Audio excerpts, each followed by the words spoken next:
Well, good morning and welcome to this edition of our Motivational Monday. Elijah was kind enough to ask me to step in and cover the chapter in our book, chapter 13, which is the law of identity. And I spent a lot of time with this.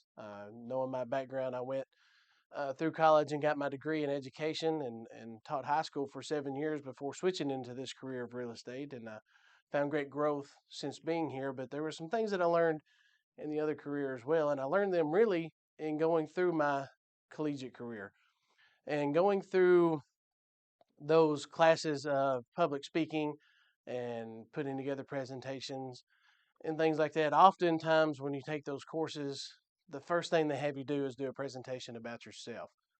And the topic of that conversation is who are you? And this chapter of identity really just lays that out. And that's really what it means is who are you?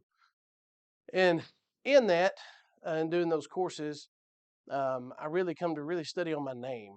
And I've taken great value in the names that we're given and the names that we go by as we grow old and go through our careers and in life and with other people. And my name happens to be Kenneth Craig Cope. And when you write that out on the collegiate level, they always put your last name first name, and then your middle name.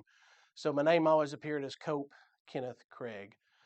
And when you look at the definition of those words and what they mean, cope means to deal with. Kenneth, oddly enough, means handsome. And Craig obviously means rock. So, in going through those courses and preparing these presentations about who am I would often title them How to Deal with a Handsome Rock. And that's just based off of my name and the definitions of those things. But when we apply that concept to our careers and what we're looking to do, regardless of what that may be, in your company, who are you? As an agent, who are you? As a person, who are you? And that question really brings out the glue. It brings out a foundation. It brings out a ruler of measurement, a compass, and it can be a magnet in a lot of ways. And what do I mean by those things? What I mean by the glue is when you know who you are, then you tend to associate with other people who have those same values, right? And when you find people with those same values, you tend to stick together a lot firmer, even through the hard times. This can be applied to work. This can be applied to marriage. This can be applied to friendships in all forms and facetes of life. And then also, it's a foundation. It's a foundation of who am I? What are my beliefs? What do I stand on? What do I believe in? And once you get solid in those, it's hard to waver from them. It can be a ruler to measurement, right? Whenever you get um, tempted for things, your identity, your ruler of measurement of is that something I should be involved in moving forward?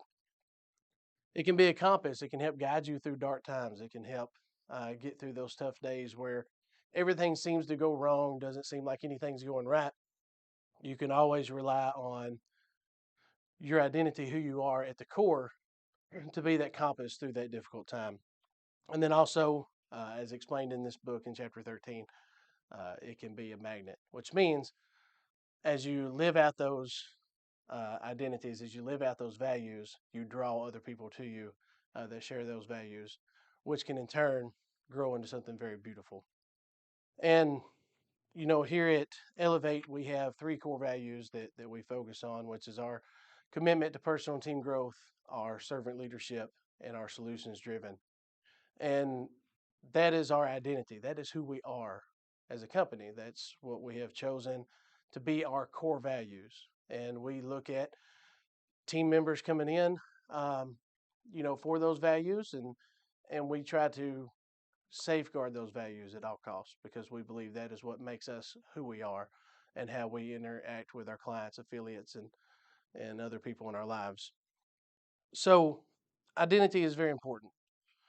And as I shared with the team on Monday, um, how do you gain that identity? How do you learn your identity?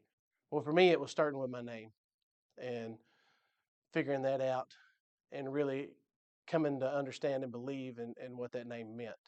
For you, that may be something different.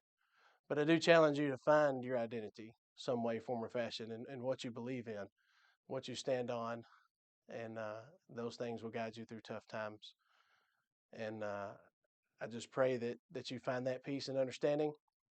And here at Elevate, if there's anything we can ever do to help you with that, we'll be more than happy to.